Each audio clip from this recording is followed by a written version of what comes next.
same. Milka is an anthropologist, an indigenous person, and a climate and human rights activist. Her advocacy was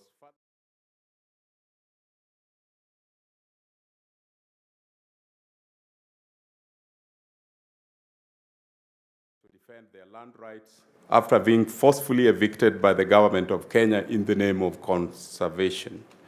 Previously, Milka coordinated Community Land Action Now, CLAN, a network of Kenyan rural communities striving to register their community lands. In 2020, she was an Environmental Justice Fellow at Natural Justice Kenya. Her interest in gender inclusion in collective tenure rights has informed her work with the community leadership and women to incorporate gender issues in the land rights struggle. She draws her motivation from the desire for justice for indigenous peoples and local communities, and from her training in anthropology through her bachelor's degree and master's degree in gender and development studies in progress at the University of Nairobi. Milka has represented her community and presented their issues in different UN mechanisms and processes, and was an Indigenous Fellow at the OHCHR in 2016. She currently is the Policy and Advocacy Coordinator for Africa at the ICCA Consortium. Milka supports community governance, processes, and practice aimed at defending territories of life for indigenous people and local communities. Welcome, Milka.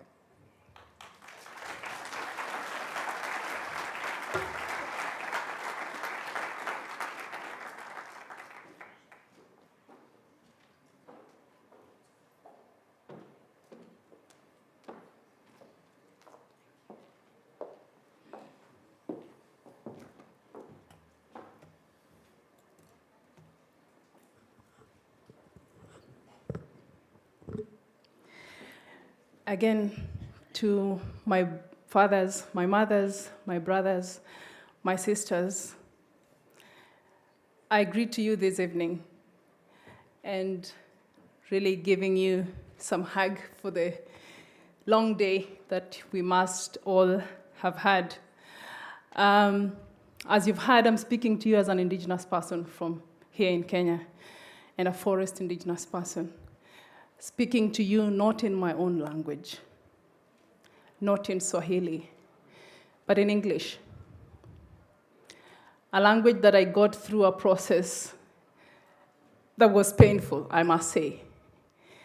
Kenyans sitting here, and I think many of the Africans, got ashamed in school for speaking our own Indigenous language, because then we had to fit formal education, you know?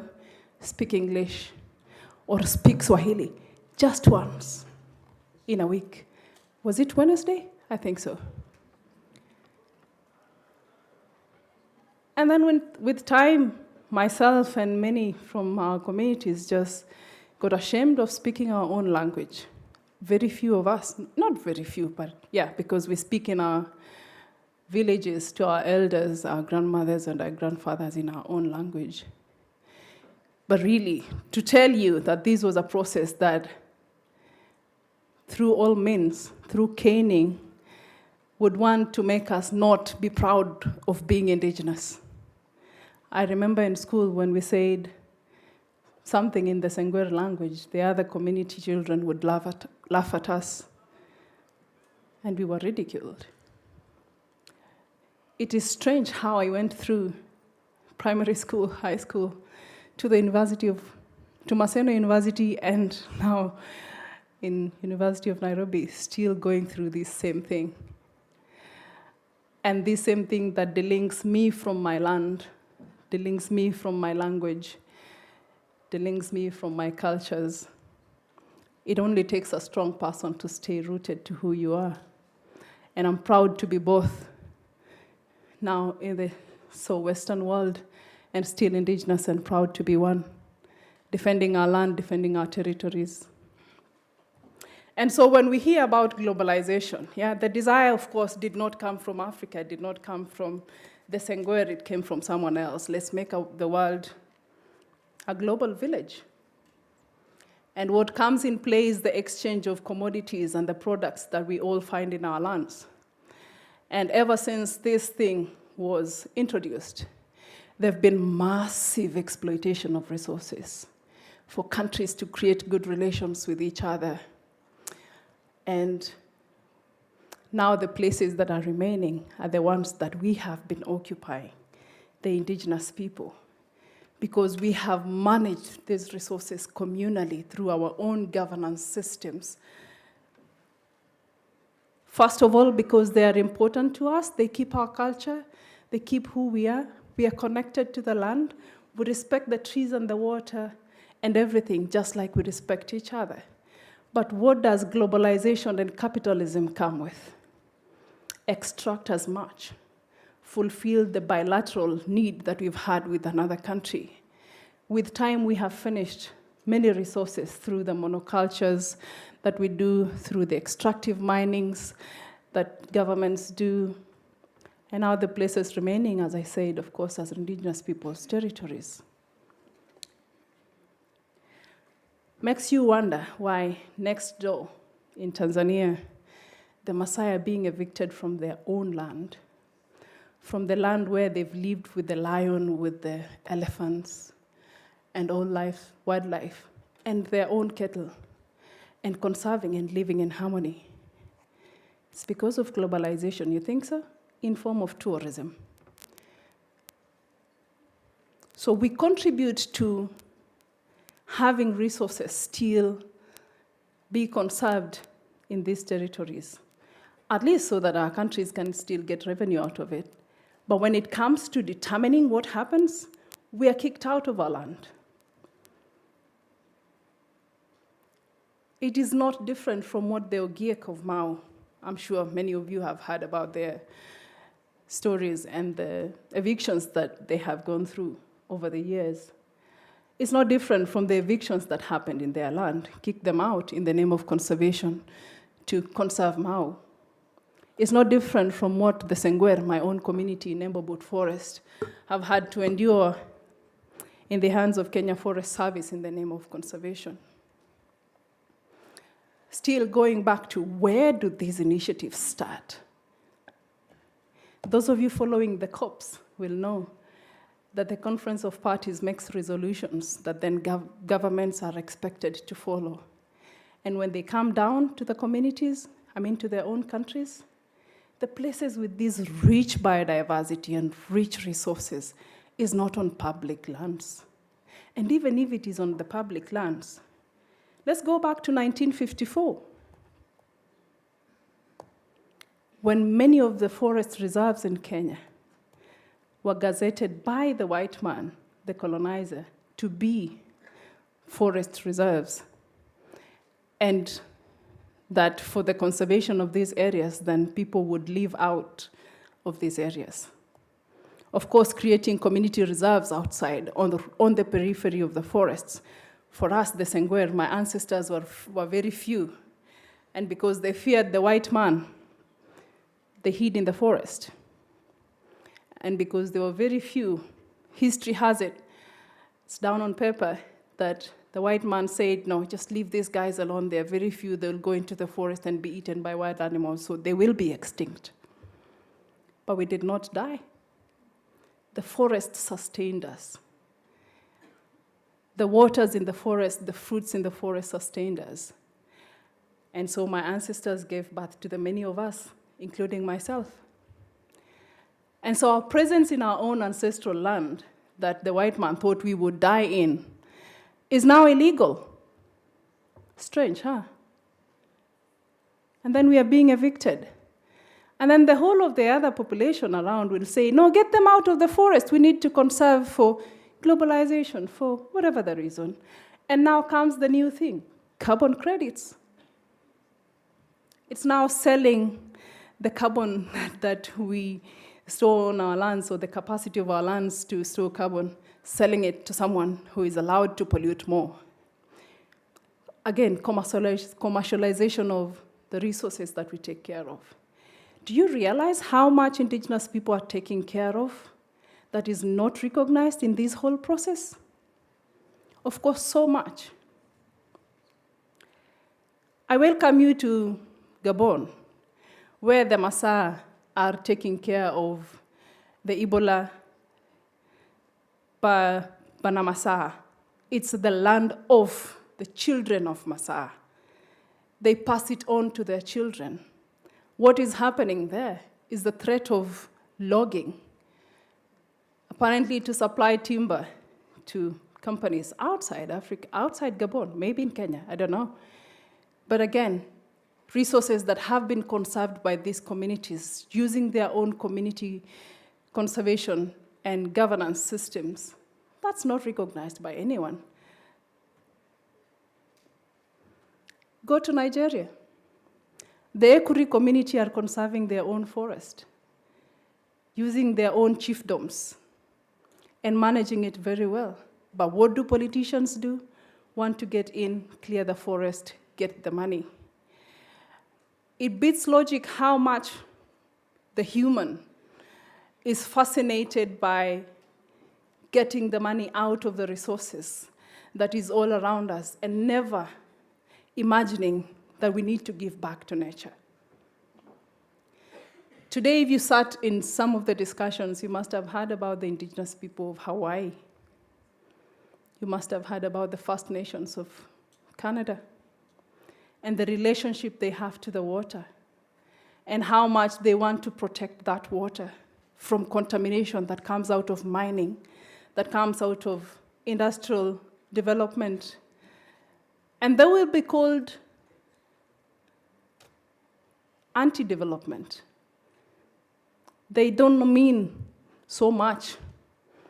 So please get out, we need to do this, we need to get better, we need to look like so and so and so.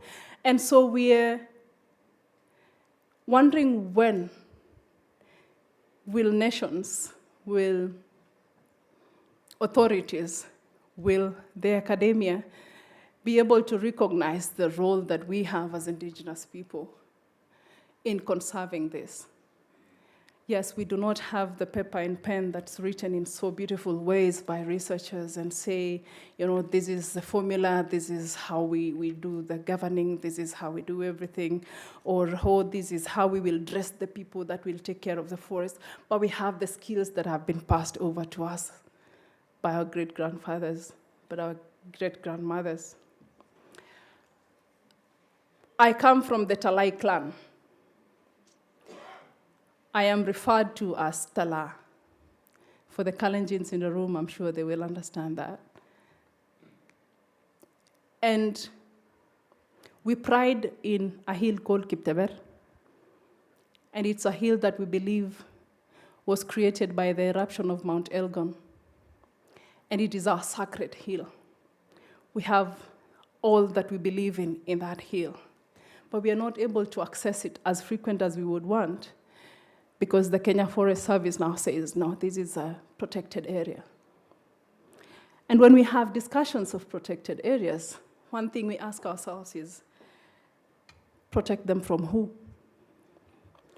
Normally, we would protect things from people who harm them, right? Do indigenous people own corporate companies? Do indigenous people own logging companies?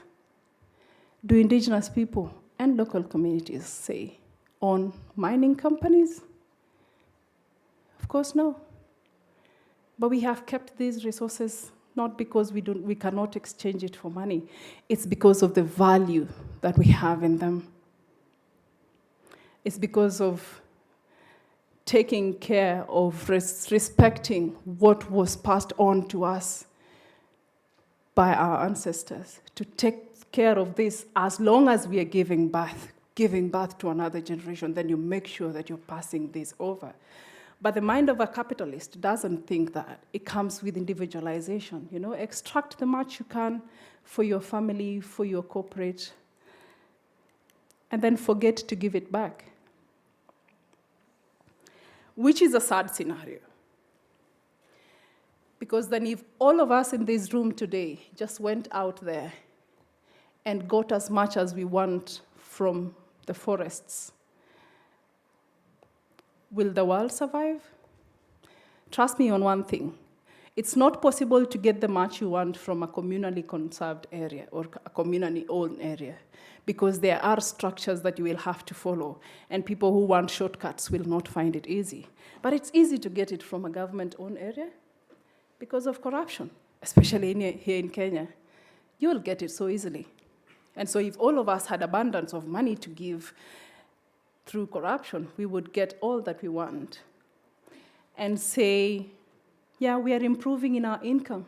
If we were one country, we are improving our GDP. We are contributing to the exchange that we are having to whichever other country. It's globalization, but never caring about the earth that is giving us life, about the water that is giving us life. Let's go back to the issue of tourism. It is a researched field, but often researched not with the interest of the community.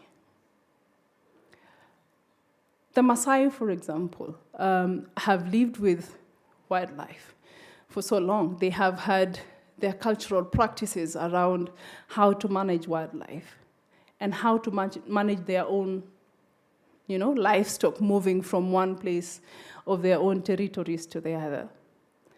They have had traditions like when the Morans are passing out to the next generations that are unfortunately, again, used against them. So someday I met a person that was like, but the Maasai cannot be left with the lions because they killed them during the passing, the initiation process of the Morans.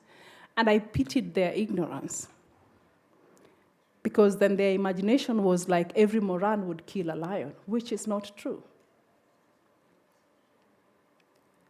There are sustainable ways in which cultures interlink with resources. And keeping the Maasai, say of Loliondo in Tanzania, out of their territory to please tourism is unfair, is dishonest, and the contribution that they have put into having the resources there until now is so much that no one wants to acknowledge. It is the same to ourselves. If we all decided not to be hunter-gatherers and be farming communities, we would have cleared the whole of Embobut forest back home to have maize. But we did not do it, not because we couldn't, but because we have different cultural practices, different ways of life, different relationship and values that we have with our trees, with our land, with our water, that someone else cannot understand unless you become humble and listening to what different communities are doing. I say this because the academia is expected not to rush, but to sit and listen and write a perspective that is of a community and not of your own. Because we get things very wrong because of what people have researched and put on paper that is not what a community would want to say about themselves. Having been in my community and with all the problems that we faced regarding evictions, we've had so many researchers coming to our territories to do researches. And some of them, you only see them once. You never know what they wrote about you. You never know where they wrote that. So you wonder, for whose interest are researches done? For whose interest are higher learning institutions for?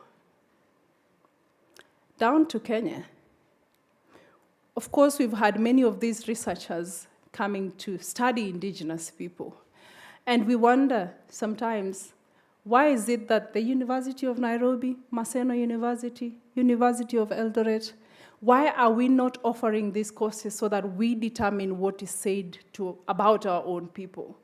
Or at least be able to track what is being said about our own people? Because so much is collected that is being commercialized and harming communities.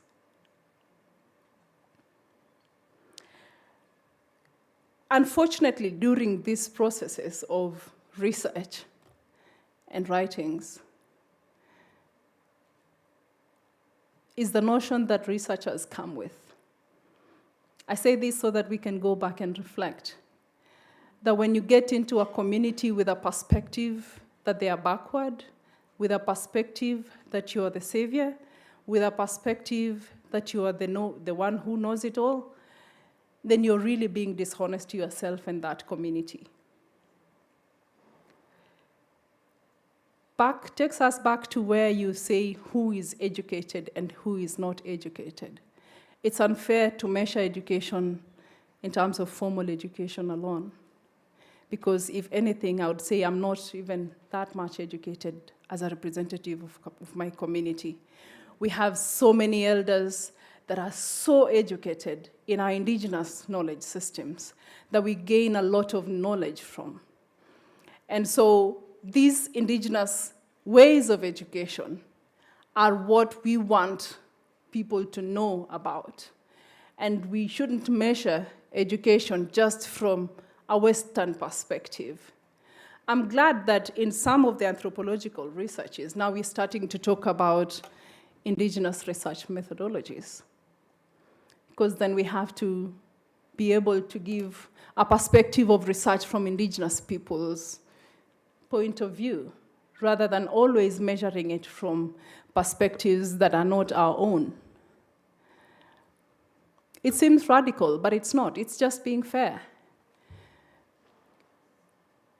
I say that because coming from an indigenous community and being one of the very few graduates from my community, it's unfair to see governments, not only the government of Kenya, but also others, measure us against what they do not provide to us. So when I went to primary school, there was only one primary school in our territory, a huge territory. And so you can imagine how many of us managed to go to school, and how many of us really went to high school and even passed through high school to university. But when it comes to these kind of settings, if I said how many indigenous people are seated here, you would be shocked. Because then we'd be like, they are not educated. Measuring us against what was not provided for us. There wasn't a school. Even if it was there, maybe there were no teachers. And it is the same when it comes to the other forms or the other aspects of globalization. It's measuring us against how much income we can bring to the country, when honestly, people living in the urban centers have different ways of generating income than we do. And then when it comes to monetizing what we have conserved, now the carbon credits, the forests, the logs, the others, they don't want to see it as our contribution to the running of the country. Isn't it unfair? It is.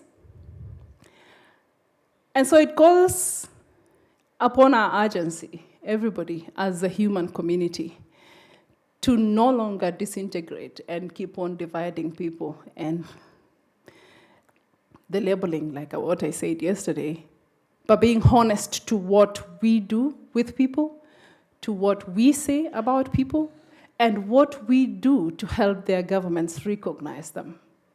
I am sure that the Ogiek judgment that was given to them by the African Court of Human Rights the other day would have had so much progress if the academia really brought a perspective that is not political and not, let me just say, not political nationally and internationally, but we've left it for the others to do it rather than us helping towards that.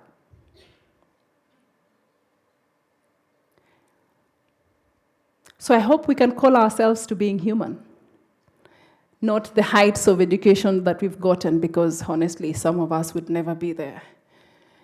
Not the how much we've written, because some of us, if we wrote in our indigenous language, we would have really written enough. But call yourselves to being human, to being honest, and to informing what informs inclusivity, and informing keeping the world a better place. Being in the climate change discussion sometimes give me a reflection of saying, see, even if people don't want to acknowledge Indigenous people's rights and our contribution to the planet, when this planet crashes, it doesn't crash with the Indigenous people alone. It crashes with all of us. And because we have so much of the historical legacies being against Indigenous communities, so much individualization, so much commercialization of resources, exploitative, extraction of these resources, and we are thinking about a collective action in future, then the Indigenous people's way is the way to go. Because we manage things collectively, being mindful of each other, being mindful of the people that we do not know if they will ever be able to step on this world. The 4th generation, the 5th generation. But if we do not want to move towards a collective action, then we'll still hold on to the historical legacies. Unapologetically, I will point out the colonization ways of doing things, including colonized ways of conserving nature. Allow me to mention just one thing that I think globalization also brings, especially to this discussion and others, is what the West right now is talking about, reconnecting people with nature. So when the delinking of nature and people was happening in the West and they came to their colonizers to do that, they forgot that they didn't delink everybody from nature. Like ourselves, we were not delinked from nature. So we are still there. But when the discussions of now reconnecting people to nature start, they also still want to imagine that everybody needs to reconnect with nature. And so policies come down to us, we are like, but we were never disconnected from this nature. We are still here. So how different would our policies be from the others?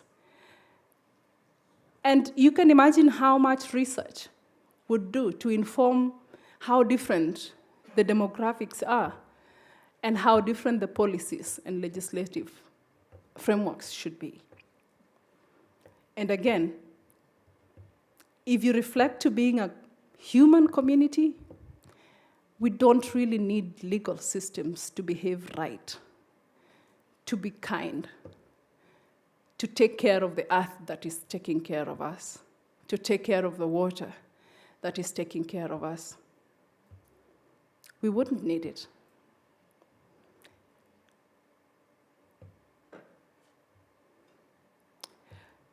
We can reflect on a lot if you really take back everything that we've gained and be honest to the earth, be honest to each other.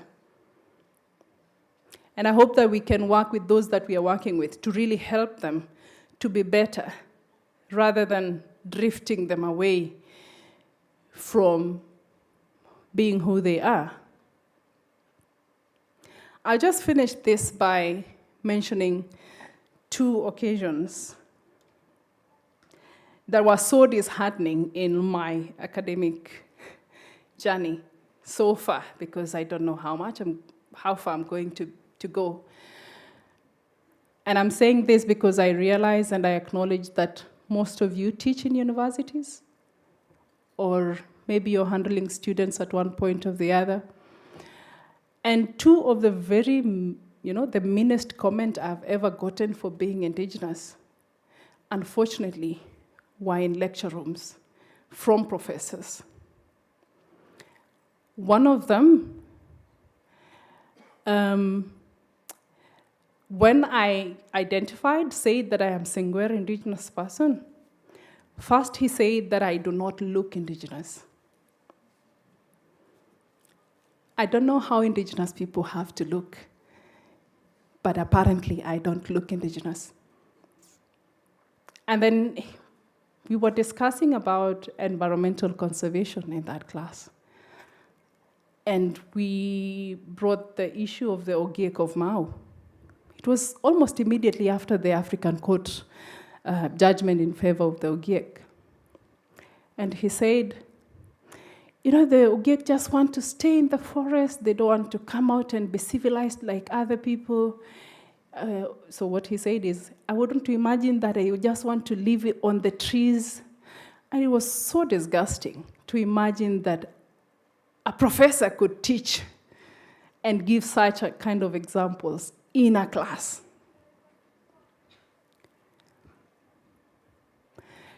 But I had to speak up. What if I was not there? So the whole class would go imagining that, honestly, for conservation to happen, these people should be out of the forest, they should be forcefully evicted, and that they live on trees. Anyway, another one was from a very prestigious university. Very, very prestigious university in Europe. And this guy, a senior professor, comes up to say, for communities in the south, they have to get out of the forests for the forest to be conserved, because the north has done so much harm, and so we need the world to have some lungs to breathe. We understand that the world needs some lungs to breathe. But is it okay to not conserve some places and okay to conserve others? And for the places that needs to be conserved, then kick the Ogiek out, kick the Sengwer out, log the forest of the Masa, kick the Ekuri community out? Is that the case? That was a British person, and I took it personal because then it felt like it was the colonizer telling me that. And again, it was in a class. So we have so many people who are learned, but learned in which way? In whose way? Who determines what they get into their heads? Unfortunately, they're the ones who come to the south to serve in the conservation organizations. And you will wonder why communities like mine will talk to them in ages and they'd never get what we say. They've been trained not to listen to us. So please teach the right thing if you teach. And do not demean. Indigenous people don't look like monkeys. We are just people.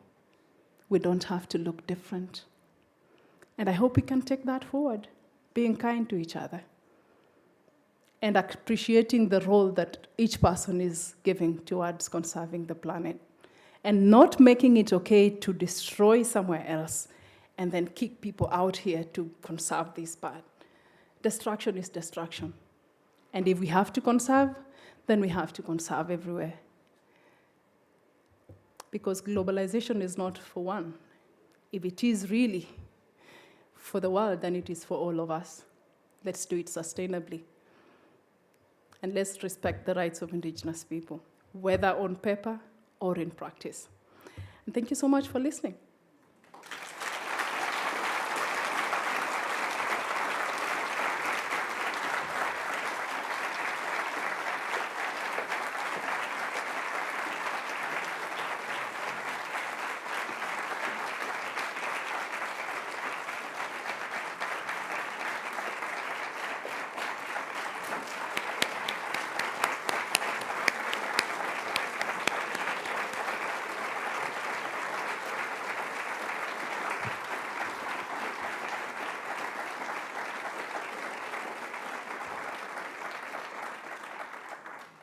Right.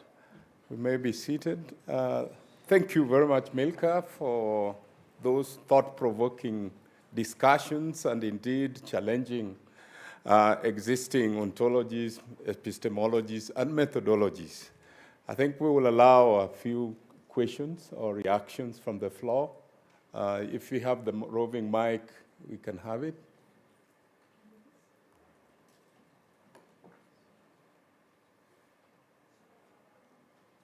Up there, do you have a roving mic? Or we can start if you're loud enough. I think they will catch up with us.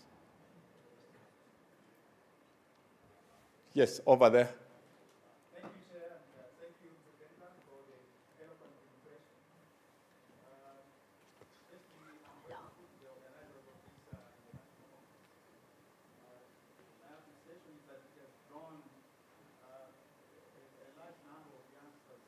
Just appreciate the very essence and importance of the commons. And that through your human language, really we can appreciate basically where we're coming from.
now market mechanisms.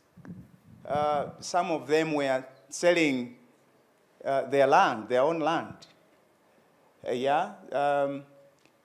Currently, all the vegetation along the Lake Malawi is cleared, and fish has migrated to denser areas somewhere in Mozambique. And Malawians now have to cover long distances over the waters to catch the very same fish. I would believe, or begin, or still be forced to think that something still needs to be done, because even within the indigenous communities, conditions are changing, including the effect of globalization we've just mentioned. Much as we have our origins attached to our indigenous setups, but we have external pressures which are forcing us to change, the way we live in our local setups. Out of interest, I wanted to find out from you, assuming we leave the indigenous living the way they are living, and then we have these external forces living, what would you think of them? Will they still catch up with the ever-increasing external forces, including climate change? Don't you think it's still important? We are grateful to have graduated from the local setups who are now even able to interact with the researchers out here, get ideas, and maybe customize them and implement, just to make sure that we still save the rural livelihoods, help them to maintain or indeed develop the resources in the localities. Don't you think we still need to help our indigenous people appreciate the value of the community setups as well as the value of the resources, but at the same time appreciate how they are connected, people, the resources, as well as the outer setups? Thank you. Let's have one more. Me? Hello. Anyone at the back? Yeah, hello. Hello. Am I? Yes, she sees me. Hi, good Over evening. there. Wonderful talk, and it's hard talk, much needed, and I think it's now already going on in many developing countries and underdevelopment countries where we talk about this transnational discrimination to large extent, which goes from extraction to even exclusion. But I'm sure you are also experiencing this in your own continent and country, where the discrimination also happens within our own nationality, So I want to give example from India, as I hail from there. The government has even gone far to declare them as terrorists, So like we have Naxals and Maos who were at one time indigenous people, and the local, now we urbanites and villagers are scared of our own indigenous people because that is how the narrative was given. We have like Kukis and Nagas who are really protecting their forests and all, but now the image within the country is that they are really not good people. And that is where we have to even do a lot of work within ourselves before we even want to change the transnational discrimination which is going on. Thank you so much. It was very inspiring talk. Can we have the third one here, and then Milka will respond? Let's keep them short so that we allow others. I can see many people are burning with questions. Yeah, thank you very much. I want to join the other speaker for commendation for the event. It was excellent, wonderful, and it was industrious with a lot of information. Congratulations. Then you speak well, like a poetry messages. So I want to also look at the issue of the technology. I think technology also have to bring a lot of development whereby it change the beliefs and indigenous ways of doing things. And the role of the scientists is also part of it, whereby they do research and they want to change people's orientation. The question though is that, how far can this be done when looking at the fourth future that is coming, more generation? I think there will also be a gap. Then the other area which we also need to take note is the documentation of all those commons, which fourth generation that is coming, we're able to learn, we're able to add value. Once again, you have a good presentation. I want to congratulate everyone of us that is here, and I wish everyone best of luck. Thank you.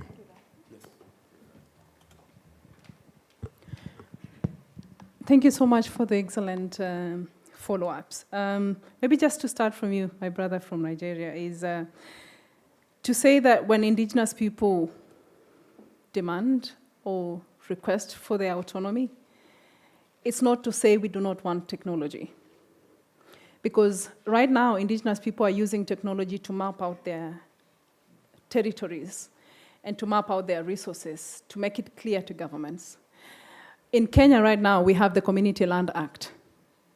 And communities have to present the maps of their communities, the exact maps of their communities, and give them to governments to get a communal title, a collective communal title.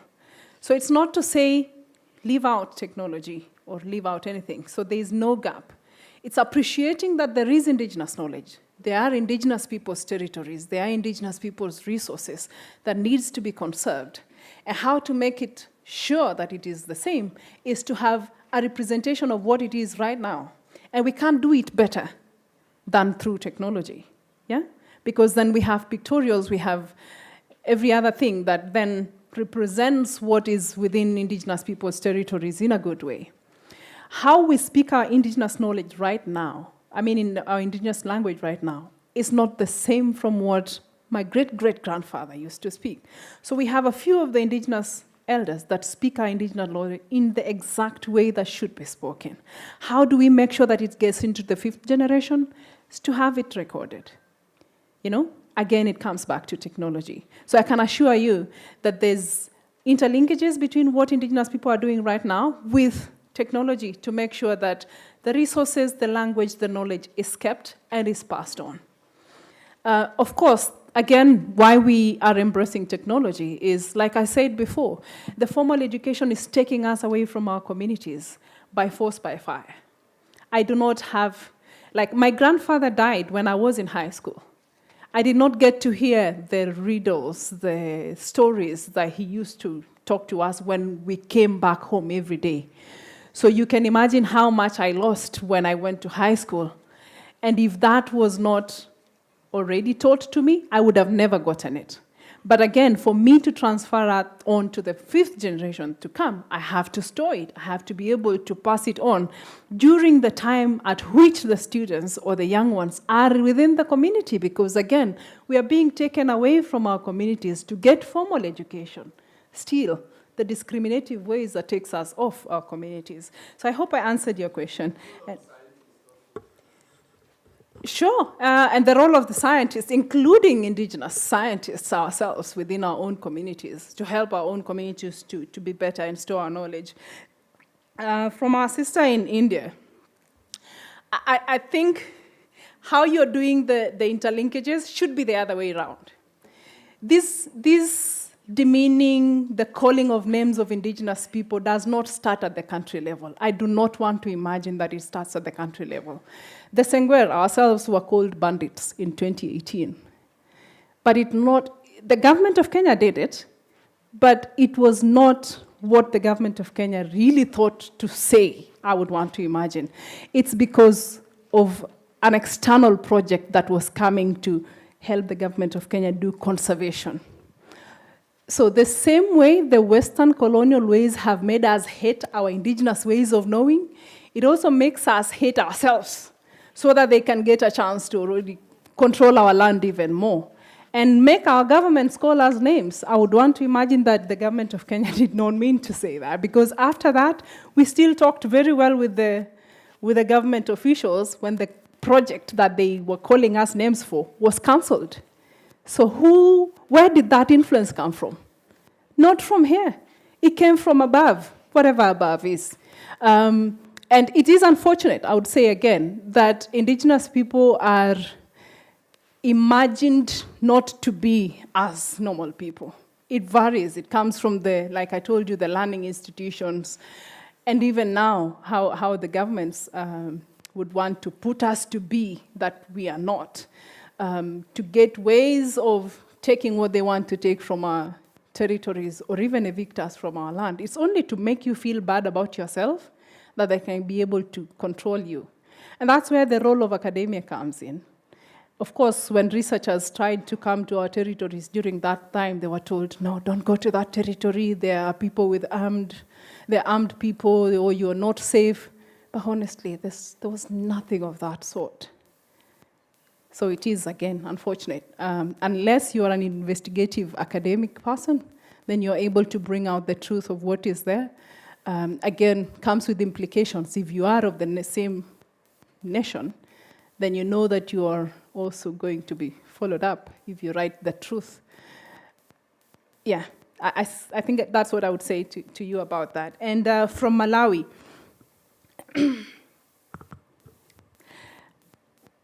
I understand and appreciate the current situation of those villages. And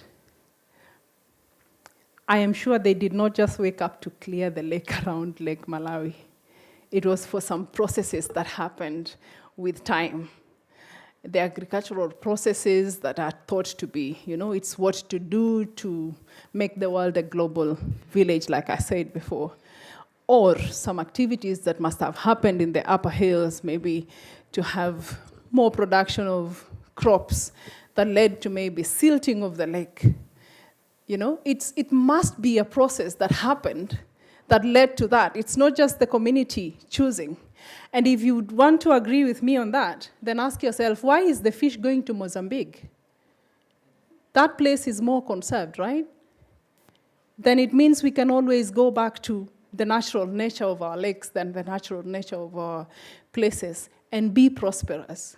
Because on the other hand, I do not agree with the perspective that you are either rich and Western, poor and indigenous. No. Indigenous people are rich people with the resources that we have. Go back to this to the SDGs. The SDGs has healthy water and healthy environments as one of its goals, right? Where do we expect these healthy waters and healthy forests to be in? In the air? Of course not, on our lands. And I don't imagine that having your community, having its own natural places restored and conserved would mean by any chance not being progressive. It will be progress. Because then, even if you're not profiting yourself directly from that, which you will, I'm sure, the fish will have to come back, then at least you're helping the planet to survive for tomorrow and for the generations to come. So maybe we go to the next if we have more.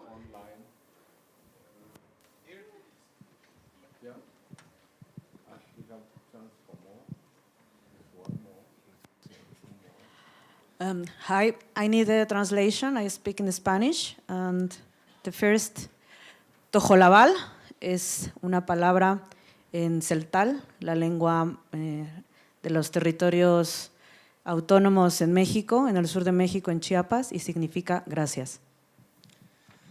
So, tojolabal es una palabra en... sorry. Long day. So, tojolabal, it's a word in what? In celtal, which is a Mexican language, indigenous language. It means thank you.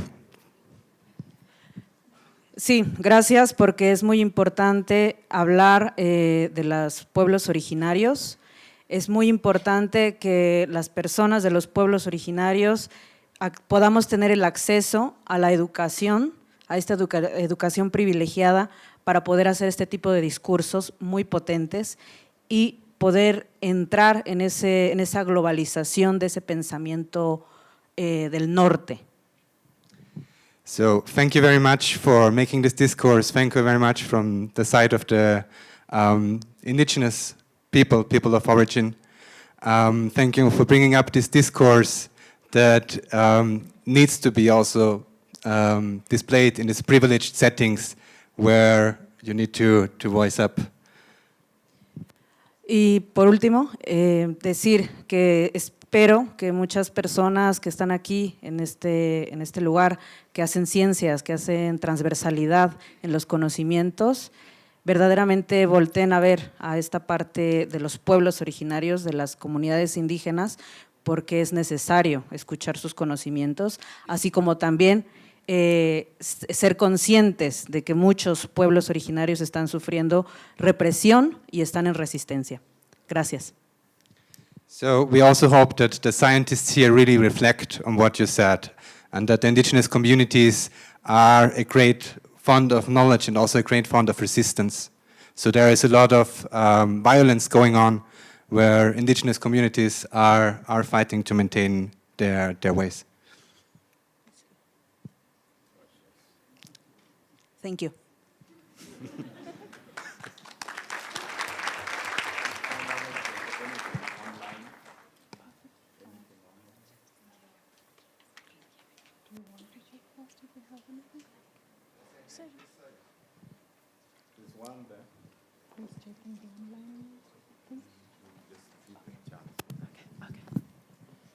Okay, we'll take two from there, and then one there, and then Sue.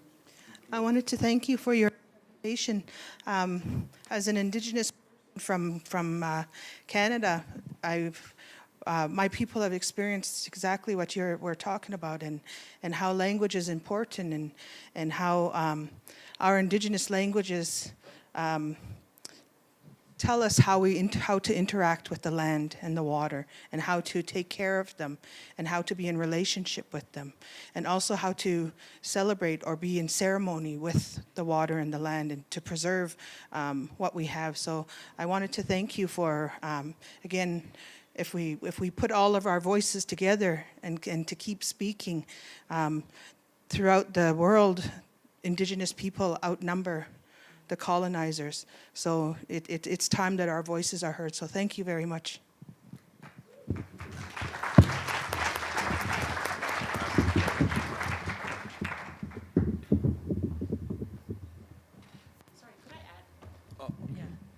Sorry, I'm Indigenous from Asia. I'm from Borneo. I also want to just echo what my sister said here. Like a lot of the movement and even the campaign, like it really resonates. Like what the struggle is, and I spend most of my time building that pride among my own people, of even the younger generation, of what it means to be Indigenous in the world today, right? And a lot of this inspiration and motivation really comes from all the stories that we share. You know, so even today, like we're a member of the ICCA consortium. I know that you are part of the coordinator for the African policy. I just wanted to say, even just representing where I come from, it's been amazing to just hear all of these stories, because it's really feeding also our strategy on trying to inspire our next generation even. So yeah, I just wanted to take the mic and just say that. So yeah. Okay, you can handle those. You can handle those comments. Yeah, I don't think they were really questions, but resonates, yeah, with my Indigenous sisters right there, and my Indigenous sister from the Latin American region. But also just to add on what you said, that there is so much violations because of communities standing for what we mean and protecting the resources that we've protected for so long. And unfortunately, some people in the development world and even in academia think that we do not know the value of our resources. Isn't that strange? Yeah? That they will come to communities and be like, we are going to capacity build them on the importance of their resources. No, we know the importance of our resources. Thank you. And if any capacity building needs to happen from, at least from this century going forward, it should be the reversed capacity building. Please learn from Indigenous people. Please learn from Indigenous people. Time is up for exploitation. Time is up for coming for knowledge from us for your own benefits. Time is up for coming to research our medicinal plants for you to produce your own medicine and sell it to pharmaceuticals. Time is up. Reverse capacity building. Capacity build yourself, at least.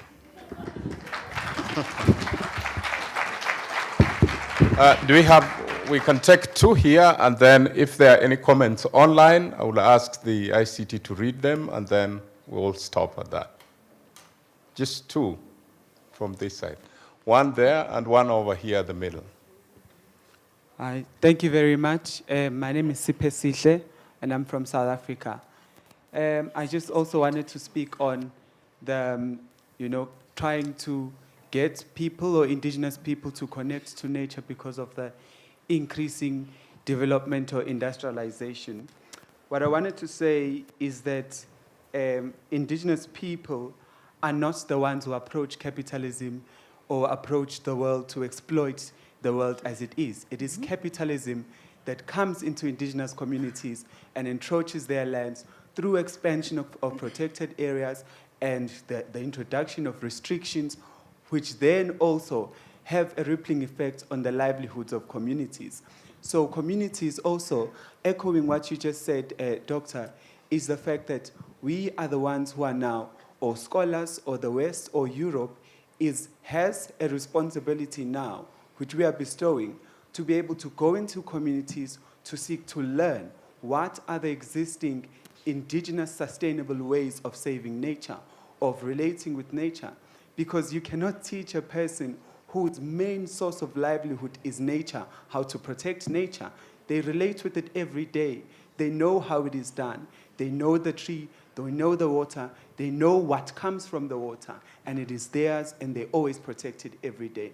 So the Western world and funders and policymakers should take it upon themselves to learn from communities and how they relate with nature. Thank you. Over there. Yeah. Aloha, I am Mehana from Hawaii. I too wanted to thank you for your voice, which has created stillness in this room and within us, as well as moved us. I want to thank you for your sacrifices in your educational journey and for your people. I hope you will continue. I want to thank you for the work that you carry and do, and the grace with which you carry it. And my question is simply, what do you see? What is your vision? What do you want for those generations you mentioned that we don't yet know will be able to walk the earth 4 or 5 generations from now, in your own community especially, and of those you work with? Thank you. ICT, do you have any comments online? Can anyone read them? No, I'm so sorry. I still have I have a question after. Just so you know. Just give us time, we'll get to you, so that we follow that order. I think there's some audience online, and they've been waiting as well. Do we have any? None. Okay.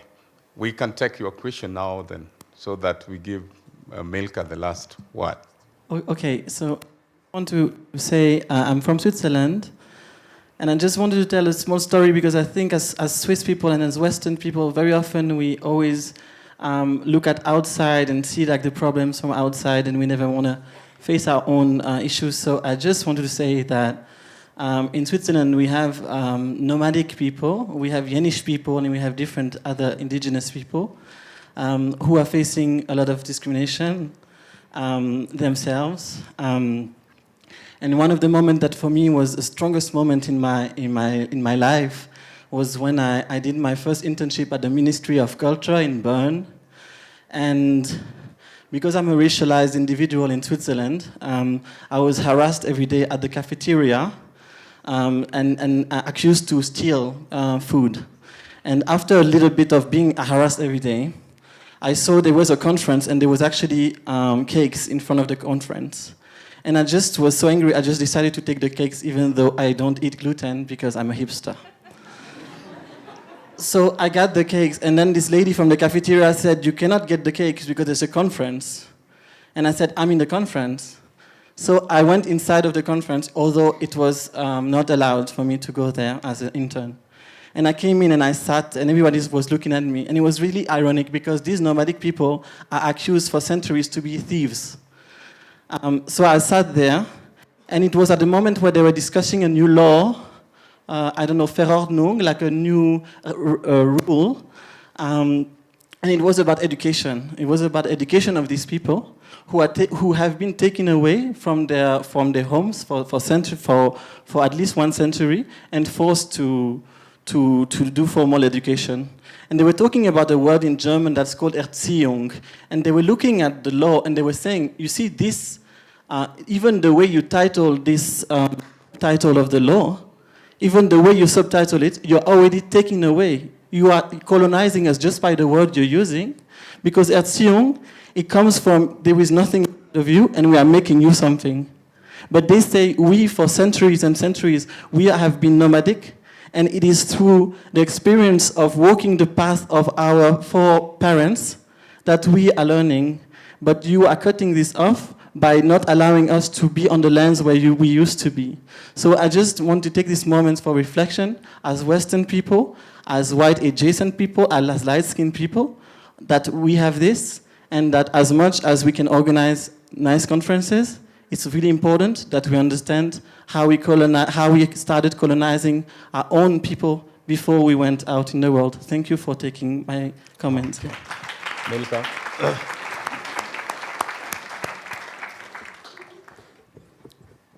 That is so brave of you, really, to acknowledge that there was colonization within, and then it now overflew to come outside to affect all of us here. It's hard. It's a hard nut to crack, or it's a hard pill to swallow. But I hope we can reflect on those and be the ones then to walk towards the road of decolonization and letting humans be human. And not forcing people to follow a way that someone sat down and thought that that is the way people should go. You say that, and I remember what happened in Australia. I remember when Indigenous children were being taken away from their communities to go to formal education schools. And you wondered, were they not being educated in their own communities? Even if the government ever wanted to educate them formally, why not bring schools to these territories? Why do you have to take children out of territories just to fulfill your desire of colonized way of education? Really, food for thought for all of us to reflect on. And thank you for echoing that, my friend from South Africa. Like I said, of course, capacity building has to be in the reverse for once. I don't think there were more questions, were there? Yeah. No.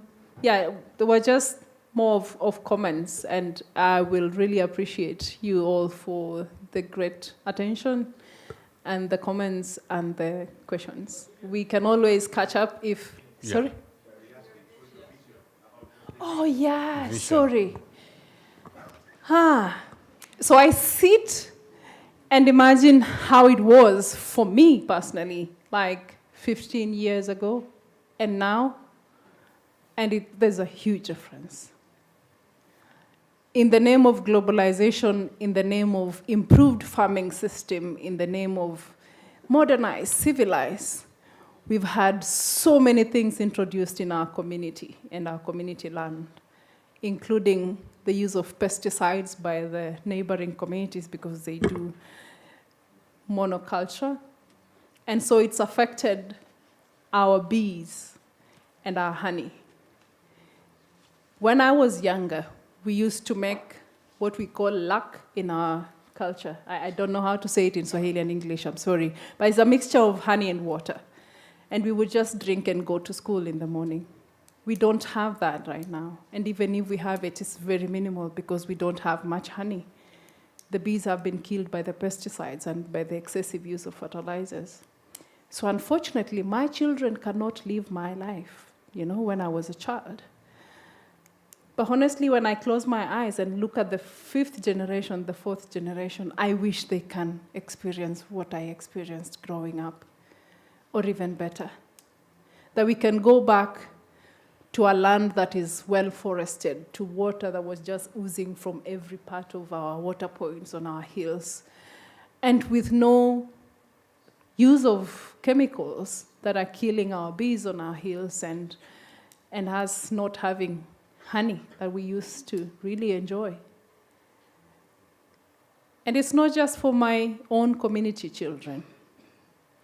I hope I close my eyes and look at the American children, look at the British children, and I wish that in the next life they're not just eating junk, that they're eating real food, that the land is regenerated and bringing good food to the people. I close my eyes and see the communities living far north, very, very far north, and do not want to imagine that they're experiencing seas rising and them not eating the salmon that they love and eat every day. That we can regenerate our world, but we cannot reach there if we do not change what we are doing. We can't continue in the same path and expect change. We can't continue doing the same globalization things and dividing communities further and further and labeling them names every other day that we wake up and experience or expect that change will come. No, it won't come.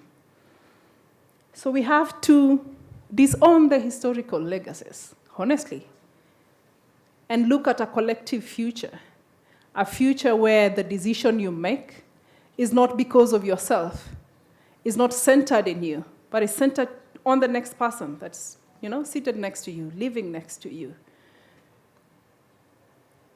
And I hope we can make the planet a better place again, especially being academics and the people that we got the brains, right? We got the brains. Let's help the world. Yeah. Thank you very much. I think, ladies and gentlemen, let's give a round of applause to Milka. She's still around.